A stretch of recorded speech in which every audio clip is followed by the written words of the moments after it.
children. Today in grammar we will start this chapter 1, the sentence.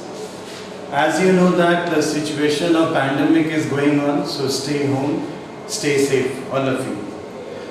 The sentence, first chapter in grammar in class 7.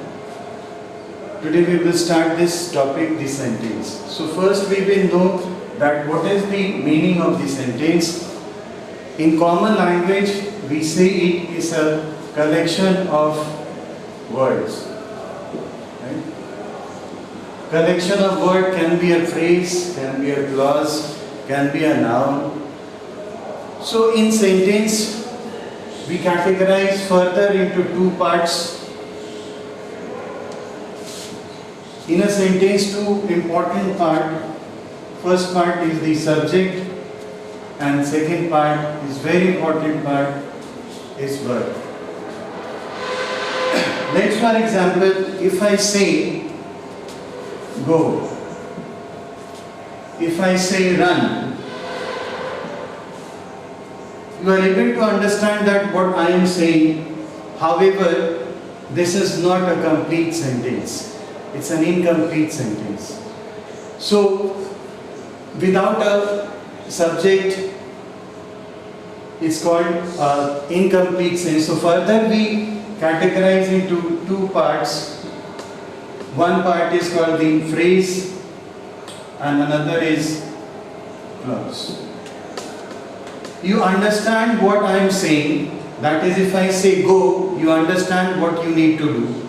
If I say run, you understand what I am saying. However, this is not a complete sentence. Let me write a sentence. Let's for example, if I write a funny story. Let's for example, if I write a funny story.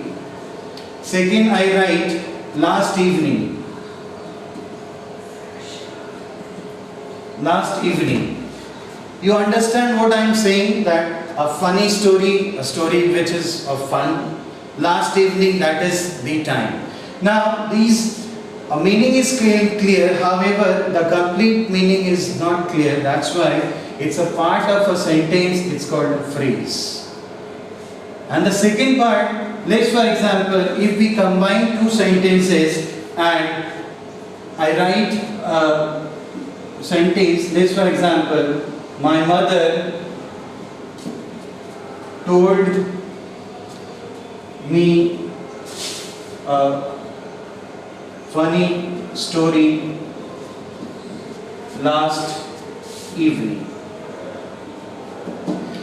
This is called the clause, different from the phrase, where the meaning is clear, that my mother, and the complete meaning is also clear. My mother told me a funny story last evening. So here a funny story, this was there, a funny story.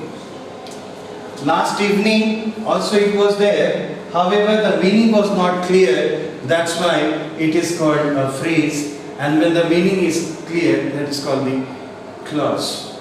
Now come to the second part of a sentence, third part. This is the first part and the second part.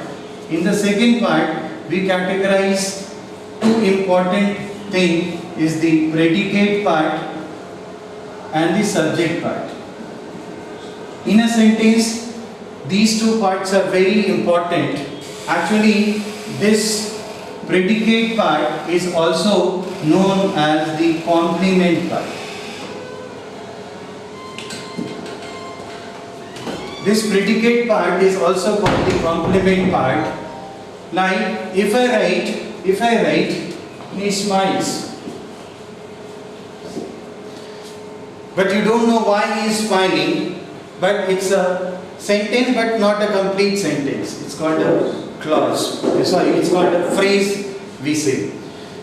Now, subject part and the predicate part. In a sentence, subject part is the doer of an action. Subject means what? A doer of an action. Doer of an action.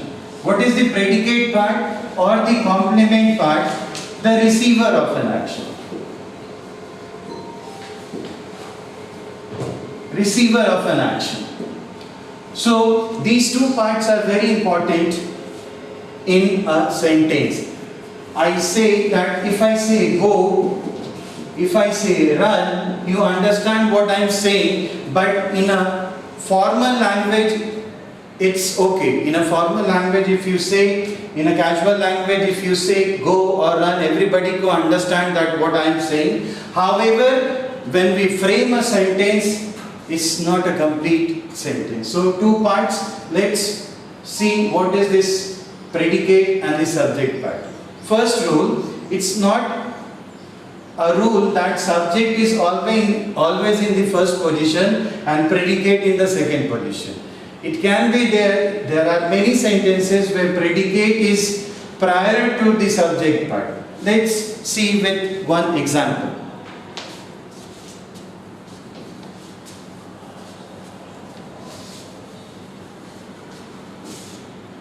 I'm writing one example for you. See,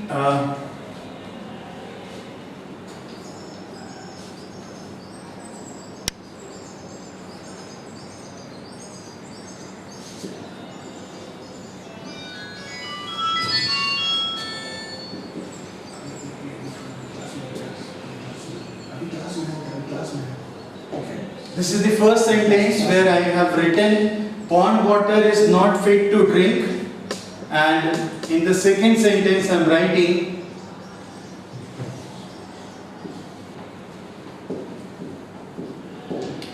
now I told you that one predicate who receives the action, subject who does the action is the doer of an action. Now here we talk about the pond water here. So pond water becomes the subject and rest every part is called the predicate part. However, in the second sentence you can see the second sentence is on the topmost shelf of my cupboard lies a big red book. Here you can see the subject part is prior to the predicate part. However, in the second sentence, the subject part is a red book is the subject part. However, the whole sentence is from here to here. On the topmost shelf of my cupboard lies a big red book. So this is the predicate part and this is the subject part. So it's not mandatory that subject will always on the first and predicate will be in the second. It can be a predicate or a subject, it can be a subject or a predicate part. So this is the thing. Thanks a lot.